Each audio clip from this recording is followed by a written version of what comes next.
Электросамокатларны транспортка тиңләү дөресме? Закон ягы ничек? Бүген әлеге мәсьәлә дәүләт җитәкчелеге тарафыннан хәл ителә.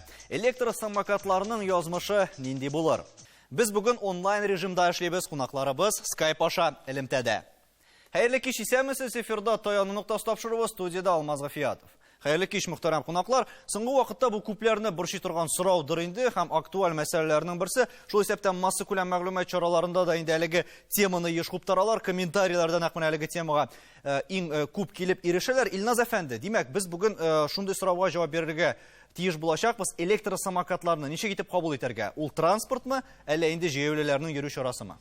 Бүгінгі күндә электросамокатлар ул җәяүлегә карала инде. Бүгінгі күндә любой кеше үзе йөри ала, электросамокатта йөри ала дип белә торган кеше бүгінгі күндә кера ала шул безнең телефоннар аркылы сайтка и шуны любой җирдән безнең самокатларны алып китеп юл хәрәкәтенә китә инде, ул йөри башлый инде. Бу бүгенге көндә 0,25 киловаттка хәтле инде, ул безнең җәяүләргә тикләнә инде, җәяүле шикелле була инде. Койсы безнең 0,25тән артып китә икән, ул инде безнең берсенә категория L-га әйләнә. Шуңа күрә бүгенге көндә менә шундый разногласие бар. Ул алар инде получается безнең категория N дип без аны кабул итәбез. Менә бу очракта нәрсә эшләргә икән? Сез инде бу шулай ук Татарстанда булган вакыйгалардан да хәбәрдардыр. Мәсәлән, шул ук эшкән килеш әлеге самокатка утырып, инде баланы бәрдергән очрак бар бездә. Аннары берсен мәсәлән шул ук 30 меңгә штрафка һәм тоныклыгыннан да мәхрүм иттеләр бит әле. Менә бу очраклар ничек бәяләргә? Монда бит инде алар шулай ук юлда хәрәкәттә катнашалар дигән сүз. Нәкъ шулай, мин сезнең белән ризалашам. Бүгенге көндә безнең Казаныбызда 9 юл хәрәкәте булды, самокатлар белән инде. Шул вакытта да шуның 9-ында да безнең тән җәрәхәте алучылар бар, теркәлгән. Шуңа күрә дә мин бу транспортны әйтә алмыйм, бу безопасный дип инде, куркынычсызлык, бу повышенная опасность транспорт инде бу. Берничә кеше безнең исерек килештә элеккән дип әйтегендә тотылды, менә безнең сотрудниклар белән. Аның кайсы берсе инде ДТП ясады, шул исерек килеш. Бу вакытта менә кемнең 0,25 киловаттан арткан булса, мопеды, менә шу скутер, электроскутер, без аны тиңлибез мопедка. Шуңа күрә дә моны безнең судта аңлый, безнегә суд безне бу вакытта поддержать итте дип әйтик. Biz аларга тутырдык материал, что алар исерек килеш рульгә утырганнар дип, рульгә бу вакытта инде басып йөриләр бит самокатта, утыру түгел инде. Самокат белән йөрттеләр дип инде. Монда нәрсә белән тигезләү дә әле бик мөһим роль уйныйдыр. Динар, менә сез ничек уйлыйсыз? Шул ук мопед белән бер тигез дәрәҗәгә кую дөресме? Электросамокатларның кайберләренең тизлеге дә зур бит әле аларның. Хәтта менә мопед кадәр тизлек җыялардыр алар. Менә бу очракта нәрсә эшләргә икән? Һәм сез әле ялгышмасам үзегез дә, Динар, шул ук мәсәлән мотоциклларда йөрү белән мавыгасыз бугай. Мин гомумән әйткәндә, самокатларны берничә төргә бүлер идем. Ул пешеходный дисәк тә була, 15 км/час белән йөри торган, икенчесе ансы мопедларга приравнивать итә торган, һәм өченчесе ансы уже көчле самокатлар, бик тиз йөри торган, олы юлда йөри торган транспортка. Әлбәттә кирәк буларны бүлергә дип уйлыйм. Ни өчен дигәндә, даже без набережныйдан, Кремлевский набережныйдан даже барганда да, ничек шулай тиз узып китәләр, бу транспорт, монда балалар белән йөрергә вообще опасно дияр иде. Шуңа нидер көчлерәк самокатларны, аларны мопедка приравнивать итсәләр, бик дөрестер дип уйлыйм һәм килешәм аның белән. Һәм алар ниндирәк тизлек җыярга мөмкин электросамокатлар? Электросамокатлар максималь нинди тизлек җыя икән? Динар, сезгә сорау, һәм инде әлбәттә безнең Илназ әфәнде дә бәлки җавап бирә алыр, чөнки кайберләре, мәсәлән, без әйттек, бер тизлеккә ия дип. Аларны кем тикшерә соң? Аларны, мәсәлән, аерым радарлар да эләктерә алмый. Менә кем карарга тиеш һәм инде махсус паспорт йөртергә кирәкме икән бу очракта? Ничек уйлыйсыз? Алмаз.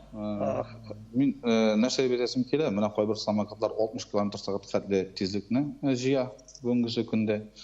Һәм ул 60 км/сағатны менә хәзер яңаптыгы безнең битендә тәкъдим итәләр бу самокатларны бөтенесен теге шәхси мобильлек чарасы дип инде теге сим дип әйтәләр инде бездә теге средства индивидуальной мобильности дип инде шуңа кертергә һәм әйтәләр менә бу самокатларның берсенә дә права кирәк түгел, юл йөрү удостоверениесе кирәк түгел, шуңа бөтенесен шуңа сравнить итәргә дә менә 20 км/сәгатьтән арттырмыйча гына менә бу кешеләр йөрергә тиеш безнең тротуарлардан дип. Ну, без аны менә ЮХИДИ эш хезмәткәрләре бер качан да контрольгә алый алмаячакбыз. Аны бер кеше дә үлчи алмый, без бит инде радар белән юлга чыгып тротуарга чыгып баса алмыйбыз та бүгенге секундә скоростны карап торырга. 20 сәгать дигәнне 20 км/сәгать 20 км/час час ул теге күзгә генә теге карап әйтергә була аны. Безнең радар белән ала алмыйбыз. Бу бүгенге секундә бит 60 белән йөри торган самокатларыбыз бар. 60, кайсы берсе может күбрәк тә булырга может. Менә кемнеки 0.25-тан арта икән, ул бит 4 киловатт там аннан артканнарыннан бик кызу йөри. Аны без берничек тә сөйт алмыйбыз дөресен әйткәндә. Һәм куркыныч та әле монда бит әле тәҗрибәләре дә булмаска мөмкин. Гөлиягә дә шул уңайдан сорау биреп китик әле. Менә әгәр дә самокатларны хәзер инде законлы рәвештә транспортка кертәләр икән, ничек уйлыйсыз, аларга укытырга кирәкме кешеләрне һәм самокатта йөрү өчен өйрәнергә кирәкме? Мәктәпләрдә самокатта йөргән өйрәтү, аерым категория бирү бик дөрес дип саныйм. Ни өчен? Беренчедән, һәрбер кешегә, пассажирмы, пешеходмы, яңадан юлда йөрү кагыйдәләрен кабатлау зыян булмас. Икенчедән, практик рәвештә алар самокатта гади булса да йөрергә, өйрәнергә карап торышта гына бәлки гадидер. 20 км/сәгатьтән арттырганнан соң аларның практик рәвештә ничек йөргәннәрен тикшерергә, инспекторлар тикшерергә тиеш дип уйлыйм. Һәм экзаменда бирергә тиешләр алар. Махсус категория алу өчен инде бу очракта, шулаймы? Категория өчен теория гына түгел, практика буенча да аларны тикшерергә тиешләр дип саныйм. Әле бит инде Казанда шулай ук, мәсәлән, велосипедлар өчен аерым юллар булдырыла башлады. Динар, ничек уйлыйсыз, бәлки шул ук самокатларга да әлеге юлларны файдаланырга кирәктер һәм, мәсәлән, шул ук инде шәһәр макеты буенча да сез инде күпмедер эш башкаргансыз. Менә реаль күренешме бу самокатларга тротуарда түгел һәм аерым машиналар юлда түгел, аерым юллар булдыру? Аерым юллар бик әйбәт, бик дөрес, әмма дә бөтен җирдә аерым юллар ясап җиткерелмәсләр дип уйлыйм тиз арада. Шуның өчен тротуардан йөртмичә юл кырыеннан гына менән чык мопедлар йөри, сул якка борылырга ярамый многополосный юлдан. Шулай йөргәндә бик дөрес булыр иде дип уйлыйм.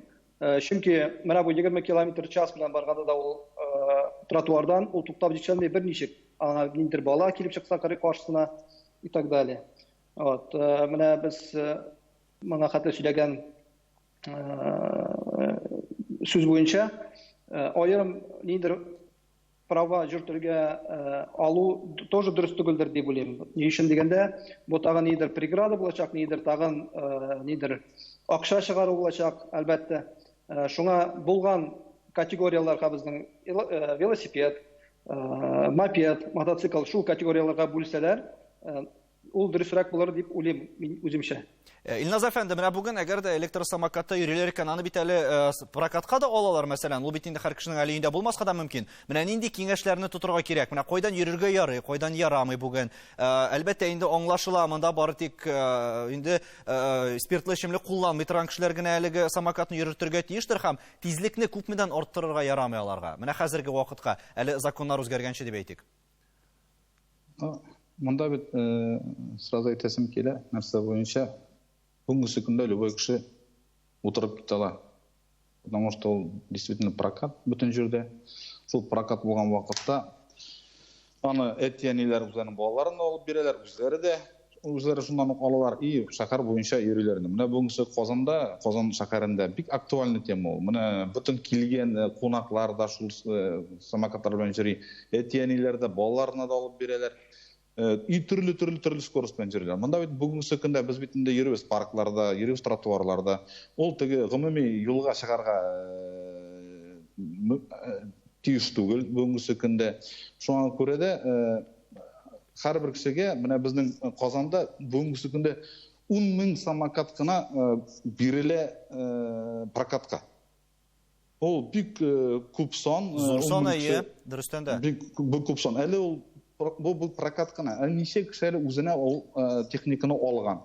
Менә безнең бер шундый нибез бар, бүгенсенә бер не дип тәҗрибә түгел инде, бу теге пример дип әйтәм инде. Менә бер әтиянисе бер балага алып биргәннәр, 2нче класста укытган балага самокат, менә ул безнең тупага эләкте, и ул аның белән мәктәпкә йөри. Мәктәпкә йөргәндә әле үзе генә йөрми, әле сестренкасында шунда бастырып алып китә. Бергә укыйлар.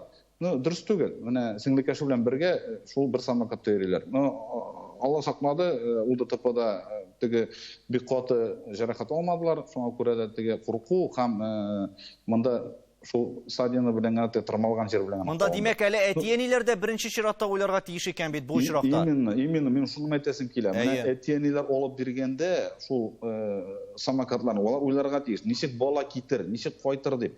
Ул бит алар бит әле дөресен әйткәндә юл аркылы чыкканда төшүп әкрен этеп чыкмыйлар. Алар ничек килгән шул скорость белән. Зур тизлектә чын мәгънәсендә һәм машина йөртүчеләр дә куркып калырга мөмкин. Ә менә чит илләрдә нинди тәҗрибә кулланалар икән, бу хакта рекламадан соң.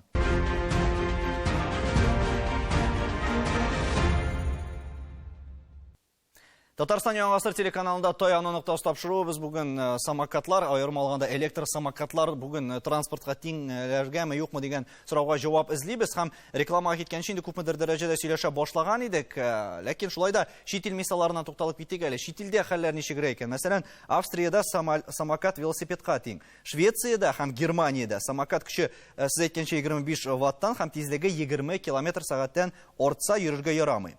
Испаниядә самокатта бары тик машина юлыннан гына йөрергә ярый дигән. Италиядә һәр шәһәр кагыйдәләре үзе билгели дигән. Кагыйдәләрен димәк инде шәһәр мэриясе үзе куя. Бөек Британияда электросамокатта шәхси территорияләрдә генә йөрергә ярый. Франциядә тротуардан йөрү өчен 135 евро түләргә туры киләчәк дигән. Ә менә ничек уйлыйсыз, Динар? Бездә нинди тәҗрибәне кулланырга мөмкин? Бездә бөтенләй башка бит инде күрсәткечләр дә, безнең менталитет та башка төрлерәк дип әйтергә буладыр. Миңа ничектер якынрак Германиядагы опыт. Анда самокаттар обязательно, менә бу прокаттагы самокаттар даже регистрационный номер белән, нидер анда, по-моему, 18 яшьтән кимрәк булса, яшьрәк булса, аларга уже бирмәйләр ул самокатларны. Нидер контроль дигән нәрсә бар. Миңа Германия практикасы якынрак үзем өчен. Безнең бер видеоязма да бар, әйдәгез әле бергәләп карап үтик, аннары дәвам иттерербез. Условия проката просты. Это самое главное, чтобы было человеку 18 лет и более. И нужно оставлять один документ, удостоверяющий личность. Составляется договор, и клиент пускается, катается по прибытию, то есть производится уже оплата, насколько он накатал. Менә шундыйрак димәк таләпләр куела. Гөлия, ничек уйлыйсыз? Менә бу таләпләр барысы да үтәләме икән һәм нәрсәләргә өйрәтергә кирәк? Әле йөрүчеләрендә монда бит самокатны алдыңда киттең түгел, кешеләрдә бит әле җаваплылык дигәндә төшенчә булырга тиештер. Әйе, ответственный самокатны арендаға бирәләр, махсус та сатып алалар. Закон буенча ул булырга тиеш ничә пункт, һәрберсе әйтелгән. Беренчедән ответственность, паспортный данныйларын калдыралар, икенчедән ул бер үземе, ике кешеме, әллә бала белән, балага ниндидер ремень безопасности, ул таләпләр һәрберсе дә законлаштырган һәм язылырга тиеш дип саныйм. Илназ әфәнде, сез ничек уйлыйсыз? Менә бу прокатка алына торган җирләрне, андагы эшчәнлекне кем контрольдә тотырга тиеш? Моны барысында бит инде шул ук ЮХИДИ хезмәткәрләренә дә калдыру урынсыздыр, чөнки аларның үзләренең вазифалары бар. Менә кем тикшерергә тиеш аларны, ничек бирәләр, кемнәргә бирәләр? Һәм менә бу ситуациялар кабатланмасын өчен шулай ук инде эчкән килеш самокатка утырулар кем күзәтә ала моны? Минем уйлавымча, безнең самокатлар 0.25-ка кадәр ул кек җәяүлегә калган шикелле булса әйбәт булыр иде. Әгәр дә инде 0.25-тән артса, безнең бу киловатт инде ул вакытта без аны М-га тиңләсәк, Безнең мопед шикелле итеп шул ниләргә алсак, шуларның правиласына инде бик әйбәт булыр иде. Потому что бүгенге көндә любой кеше утырып китә ала. М-ның нинди файдасы бар безгә? М булганда кеше белергә тиеш ПДД-ны, юл йөрү кагыйдәләре. Ул аларга тиеш врачтан Белешмә. Да, шул булырга тиеш. Шул вакытта гына аннары барып бирергә тиеш ПДД-ны биргәннән соң аңа бирелә водительское удостоверение, шул вакытта гына ул утыра ала мопедка. Калганнары 25-тән әзрәкләре 25 белән инде, пожалуйста, ансын җәяүләгә калдырсак, бер сүз әйтмәс идек без, дөресен әйткәндә. Ну, алар 20 км сәгать белән йөрергә тиешләр тротуардан. 20 сәгать белән йөргәндә туктап та була, шара күрергә була. Менә шундый экстренный вакытта инде. Әгәр дә аннан арта торган вакытта без ул дөресен әйткән туктап та өлгермәскә может. Шуңа күрә дә менә мин Динар әфәнде белән тоже бик риза. Германия дөрес әйтә. Менә М-га туры килсә, ул по дорогам общее пользование тиге йөри ала инде. Уң яктан гына йөри ала ул вакытта. Шул вакытта да тиге аның уже без аны үзебез кагыйдәләрне бузган өчен без аны наказать алабыз дип әйтәсем килә. Без аңа материал тутыра алабыз, һәм штраф бирә алабыз. Шул вакытта нидер тәртип була. Булай андый булмаганда бит тәртип булмый. Бүтән кешенче кибес килә шулай йөри. Кемдер анда юлдан йөри, теге гомуми юлдан, кайсы бер кеше тротуардан йөри, кайсы бер кеше теге встречный полосадан йөри, төрле вакытта теге. Шуңа күрә дә бик дөрес нинди зуррак скорость ятырганнар скутерларның, электросамокатларның бөтенесендә М-га тиңләргә кирәк дип уйлыйм мин. Һәм алар әле әзерлекле булып та юлга чыгачак, әгәр дә шундый таләпләр куелса, ләкин бу икенче яктан Гөлия, ничек уйлыйсыз, кешеләрне әлеге электросамокаттан баш тартуга китермәсме? Минем уйлавымча юк.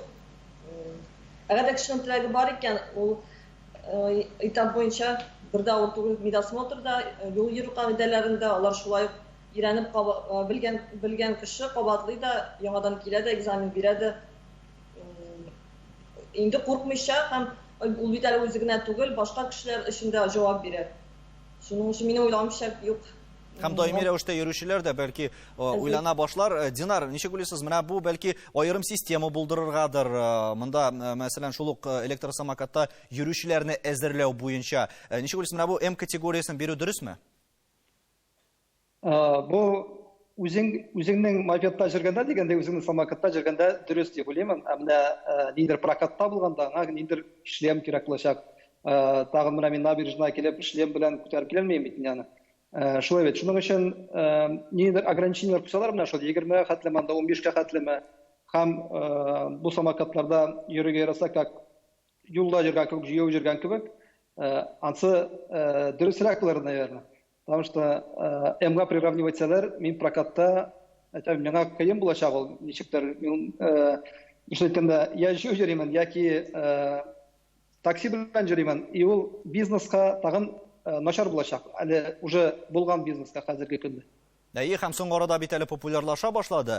Илназ әфәнде, менә бу юлда дип әйтик, электросамокатлар, мопедлар һәм мотоциклларда йөрүчеләр менә машиналарга нинди кыенлыклар тудыра һәм кайсылары белән аеруча күп бүген юл һәлакәтләре?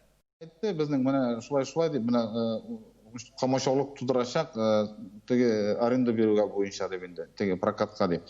Без бөтен прокатка бирүче кешеләрне җыйдык монда, һәм базаларга әйттек. 0.25-кә хәтлегенә булырга мөмкин прокатка хәтле дип. Шуңа күрә 0.25-тән артса инде ул безнең как транспортный средство бара дип. Шуңа күрә дә монда именно без менә прокатка бирүчеләрне кисәтеп тәкъдим итәсебез килә. Шул аларның шул самокат 0.25 хәтлегенә бирсеннәр дип. Әгәр дә 0.25-тән арткан булса, анда икенче условиялар уже тудырырга кирәк менә прокатка биргәндә. Аны кара кирәк, обязательно водительскую системасы бармы, юкмы? Менә шул каршеринг системасы буенча, шул каршеринг системасына керә кирәк. Безнең коллегаларыбыз Гөлгенә Шихапова һәм Ленар Закировның видеоязмасында карап алыйк әле. Журналист буларак белешкәнемдә бар. Әлеге электросамокатлар алар транспортка булып саналмыйлар. Шуңа күрә, әгәр алар белән ниндидер бәла-каза булса, җәяүлеләр булып исәпләнәләр икән. Миңа калса, мондый самокатларны бетерергә кирәк дигән фикер минем. Андый самокатлар хәзер ул транспорт чарасы. Шуңа күрә ул бүгенге җәмгыятьтә теләсә нинди транспорт чарасына карата кагыйдәләр, юл йөрү кагыйдәләре булса, электр самокатларына да шулай каралырга тиеш. Ишетеп белүемчә, хәзерге вакытта закон чыгаручыларда, инде ГИБДД тарафыннан да юл йөрү кагыйдәләренә төзәтмәләр кертү уңай белән эш алып барыла. Шуңа күрә һәрхәлдә бу системаны минемчә закон кысаларына һәм гомумән шушы закон нигезенә кертергә кирәк дип уйлыйм. Димәк, менә шундыйрак фикерләр килеп иреште. Дәүләт тарафыннан хәл ителергә тиешле мәсьәләме бу бүген чыннан да? Дөрес. Шуңа күрә дә без алардан көтәбез инде. Менә шул 25-тән артканы, һаман 25 сәбәбендә 25-тән, потому что скорость зур була. 25-тән артканнарны категория М-га әгәр дә тиңләсәләр, безнең өчен бик яхшы булыр иде бу. Безнең өчен түгел, халык өчен яхшы булыр иде бу. Менә җәяүләр өчен яхшы булыр иде. Алар инде М булганда таңа бер кабатлыйм. Бу юл кагыйдәләрен белә торган балалар бит инде алар. Әгәр дә бүгенге көндә любой кеше утырып чыгып китә башласа, бу бит инде безнең юлда катастрофага әйләнә. Монда бүгенге көндә әле только развивация итеп бара. Әле быел шуның хәтле булса, киләсе елга ни хәтле булыр. Аннары бит ул берсе-берсеннән алар аны сатып ала башлар. Шуң күбәя, шуңа күрә дә ул беренчедән ул 300, икенчедән бензин кирәк түгел. Икенчедән утырдың киттең якын арага, любой җирдә барырга була. Аны бит теге балалар да, зурлар да теге доступный булгач пользоваться итәләр. Ладно, анда теге ниде прокат калганда, алар анда еще теге ничә яшь икәнлеген, паспортын күрсәтергә кирәк, теге фиксировать итәргә кирәк. Шуңа күрә әтәниләр алар да бирәләр балаларга, таңбыртан кабатлыйм. Әгәр дә М-га итсәләр, М-га приравнивать итсәләр, безнең өчен, гаи өчен бу бик яхшы булыр иде. Әйе, һәм тәртип тә бәлки күпмедер дәрәҗәдә урнашыр иде. Гөлия, ничек уйлыйсыз, менә киләчәктә Илназ әфәнде әйтте, самокатлар популярлаша дип, киләчәк транспорты дип әйтеп буламы аны шәһәр җирлегендә? Кешеләр күпләп электросамокатны сайлый башламаслар микән алдагы елларда? Сайларга мөмкин, 50% мөмкин әйе. Ни өчен дип әйтәм, безнең 3 ай, 4 айдан артык сезоны була самокатларның һәм 30-40%-ка бәлки дә киләчәктә самокатта йөрүчеләр күбәер дип. Шул ук бөкеләрдә утырмасчы, мәсәлән, Динар, кешеләр алыштырмас микән машиналарын электросамокатларга, ничек уйлыйсыз? Әлбәттә, частично алыштырачак. Ни өчен дигәндә, бензин хакы артып бара, вакыт парковкалар юк. Платный парковка, особенно зур мега шәһәрләрдә, мегаполисларда, Мәскәү кебек. Шуңа әлбәттә ул артачак андый транспорт, менә бу каршеринг кебек прокат үсәчәк дип уйлыйм. Шуңа киләчәктә андый транспортта йөрүчеләр күбәер. Илназ әфәнде, электросамокатларны транспортка тиңләүдә нәрсә таяну ноктасы булырга тиеш? Таяну ноктасы булып кеше гомере. Кеше гомере сакларга кирәк. Безгә бит самый главный шул. Безгә кешеләр шул транспортка утырып, әгәр дә юл һәлакәтенә очрап үлсәләр, һәлак булсалар, безнең өчен бу котышкыч фаҗига. Шуңа таяну ноктасы булып, кем юл йөрү правилаларын белә, юл йөрү кагыйдәләрен, шулар гына утырырга тиеш көчле самокатларга. Кемгә 16 яшь, шуннан зуррак кешеләргә генә тәкъдим ителә. Һәм шулай булыр дип ышанып калабыз. Безнең белән элемтәдә булганыгыз өчен барыгызга да бик зур рәхмәт, сау булыгыз. Юлда транспортта барабызмы, җәяүме, электросамокаттамы, иң беренче чиратта кагыйдәләрне бузмасак иде дигән теләктә сау булашабыз. Исәнлектә күрешергә язсын.